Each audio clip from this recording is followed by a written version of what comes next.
So on Long Beach Road, if you're heading north, kind of over near Coles, there's an intersection with a light, and it has one of those speed cameras. I think I probably pumped $400 into that over since I've lived in Long Beach. It's crazy how many times I've gotten the lights gone on. It's kind of enraging. It happened to me recently. I swear that they've shortened the yellow light. It's yellow for like a second, and then boom, it goes right to red. It's just very frustrating. It's you got nobody to argue it with, or even to talk to about. Like if a police officer stops you, sometimes there is an explanation. Sometimes you can say, hey, this is why I was doing this. Usually it doesn't work, but sometimes it does. But in this case, there's no conversation, there's no explanation even allowed. You get 6 weeks later, and you get the thing in the mail saying, you went with the little picture saying you went through it. It's just so definitive. It's so black and white. And I know, you're probably saying, well, if you just stop at the yellow light, then you're not going to have an issue. I know. I mean, ultimately, I don't know. I guess that really is the moral of the story. But I just don't. Sometimes there is gray. Sometimes in life, isn't there? It's not always black and white. Sometimes it is. I'd say a lot of times it is. But not always. Sometimes there are circumstances. Sometimes the explanation does help. Anyway, I just find it very annoying and very expensive in my case, that camera thing. I think the church used to be a lot like that in some respects. It was very definitive, very black and white. Very little gray. And in a lot of ways, we still are. And I'd say sort of with no apology. But you do need some gray. It can't always be black and white. Gray is real too. Listen to this. This was written by a priest who grew up sort of in the old church. He said, my adolescent Catholic world of the 1950s was very simple. Avoid committing a mortal sin at all cost. And my world was loaded with landmines that my high school religion teachers assured me were mortal sins. Step on one and be instantly separated from the state of grace, and be plunged into the horror of being separated from God. And worse, should I die without confessing a mortal sin to a priest, I'd be condemned to hell for eternity. He says, I'm old enough to remember when it was a mortal sin to eat meat on Fridays. Fasting and abstinence had long been held to be important tools to maintaining their discipline required for living in what was called a state of grace. So, the faithful were instructed under the pain of mortal sin to abstain from meat on Friday, which was the day of our Lord's passion and death. Shortly after Vatican II in the 1960s, eating meat on Friday was no longer considered a mortal sin, although fasting and abstinence remained honored practices. Well, that was before my time. I was more 70s really. Those of you who grew up in that church, how many of you would say that was a pretty accurate description, maybe by a show of hands? Yeah? And I guess it would probably depended a little bit on the church you went to, maybe at a certain time, the school maybe that you went to, but that does seem to be the way it was. So, in 1960, if I intentionally ate meat on a Friday, and then I got in a car accident on my way home from the restaurant, and I hadn't gotten to confession between the restaurant and the car accident, the belief was, the teaching was, that I was going to hell. I could have been a good person. I could have been a faithful person. I could have been a good husband and father and son, honest at work, a good neighbor. But in that one moment, I'm over at Jimmy Hayes, and I order a steak on a Friday night. And it's all over. Now you fast forward 10 years, now it's 1970, and the rule has changed. So now that steak is okay on a Friday. I mean, wasn't that kind of ridiculous in a way? Wasn't that just, I think, too simplistic, too definitive? I mean, it's not math. Our relationship with God, it's not an equation. It's not 1 + 1 = 2. And fasting, sacrifice, absolutely a good thing. I'd say an essential thing for good faith and for a good life. Public expression of your Catholic identity. It's a Friday, I'm out in a restaurant, no, I'm gonna order something else. Because I'm a Catholic. You didn't get up and proclaim that, but people, maybe they knew it because you didn't order the steak. That was a good thing, I think. Identity. And we've lost that since 1970, pretty much, haven't we? All of that is gone. And that's not a good thing. So I'm not making fun of or making little of the old days. But I am critiquing an aspect of it. But I'll also say this. We have lost a lot since 1970. Talk to a kid about sin today.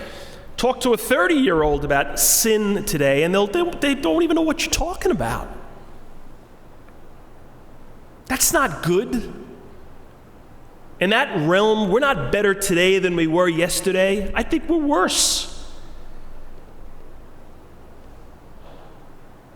And it did keep people, I think, more in line in those days. It was a kind of a fear-driven thing. I was afraid of going to hell. That would keep me it kept me more or less, more often following the rules. It's like the camera light. I mean, I have to follow that. I have to obey that, or I'm going to be punished, like I was the other night. So some of that's, well, if it keeps us in line, that's a good thing too. But I just don't think we can put all of that on God. God's just not that simple. God's not a mathematician. You do this, you get that. This plus this times that divided by that equals that. That's just not, I think, the way God is. And if you look at this parable, I think you see that. A father had 2 sons. He says, go to work in my vineyard. Go to work. He says, no. And for a while he says no. How long? It doesn't say, well, he said no for an hour and then he went to work. Maybe he said no for like a couple of years. Maybe a whole piece of his life was like, no, I'm not doing it. I'm not obeying you. I'm not going to do what I know I should do. But then eventually he does. He said no, but eventually he did yes. And he's redeemed. He's given a second shot. Because God's a little bit more gray than he is black and white, I think. The religious leaders of the time of Jesus, and probably all sort of always religion has been more black and white, and maybe very often more than it should be. And again, for the third or fourth time, yeah, there is black and white. And it's a scary place when we walk around saying there is none. That's how I think civilizations implode. So you gotta have objective truth. There's gotta be black and white, but there's also gotta be gray. There's gotta be room for second chances. That's why he told this parable. And he's like, look at the people I got following me, to the religious people. Look at who I got following me now. Look at their resume. These three over here, they used to be prostitutes, but they're not anymore. And these over here, they were ripping people off because they were tax collectors, but they're not doing that anymore. Was that a part of their past? Yes. Did they say no earlier on in their life? You bet they did. But then they turned it around and they made it right. And I think it requires a little bit of gray in order for that to happen. To work with people, to get them to where you want them to be. They may not be here today, but if I don't walk away from them, I'll get them to where they need to be, maybe tomorrow or the next day. You know, the governor of Virginia, his name is Ralph Northam. About 2 years ago, you probably remember this, he was in the news, actually, for a couple of times, a couple of events very close to each other. Before he got into politics, he practiced medicine. He was a pediatrician. And about 2 years ago, this picture emerged. I guess it was his medical school yearbook. And he's a student, and he's at a party in this picture. They're at a Halloween party, I guess, because people are in costumes. And he was in blackface. Actually, we're not even sure. There was in the picture, there was a guy in blackface, and then right next to him is a guy in a KKK robe. And we're not really quite sure. He's one of the two. We never really got an answer. Does it really matter which one he is? They were both tasteless, kind of gross. But it was also 35 years ago. I mean, he was in his 20s. It was 35 years ago. Like it wasn't yesterday. Do we factor that in at all? I mean, everybody said he's finished, he's done. Like everybody was calling on him to resign. But he didn't. He's still governor. He didn't step down. And most people say they know why he's still there and why he didn't step down. Because they just say there's no way he's a racist. If you look at his voting record, I mean, it's the opposite of what a racist would promote. Apparently, he's the member of an almost all-black Baptist church. Like, he's not the guy in the picture. He did something really stupid 35 years ago. Should he be finished because of that? Should he be canceled because of that?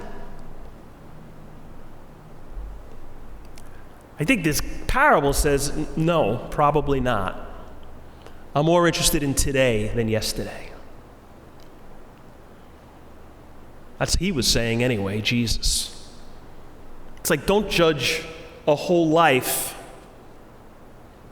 based on a page or even a chapter or even a couple of chapters in the book. Like, read the whole book. Look at the whole life, especially the ending.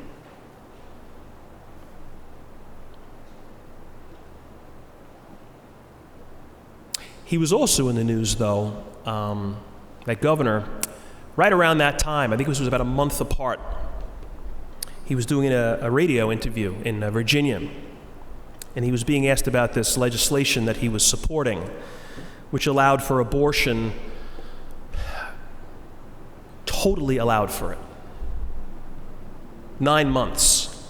In the 9th month, the abortion was okay. Actually, worse than that, during labor, it would be okay. Actually, worse than that, this is really where he got in trouble, because he was questioned on it, and it was so awful Like he was struggling to explain it. Like if a baby survived, then it would be up to the doctor and the mother to decide what happens to this alive baby. Like we call that infanticide. And that's the law. I mean, isn't that almost like demonic? Maybe that's why he had trouble verbalizing it. He didn't even want to allow those words to come from his mouth. However, he's supporting it. Well, that I think we should judge. That wasn't 35 years ago. He wasn't a stupid kid at a drunken party. That was 2 years ago. That's today. That's now. That, I think, we need to cancel.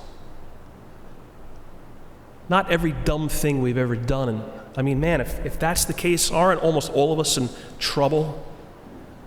Every stupid thing you ever did or said, things that you used to laugh at that you wouldn't laugh at today.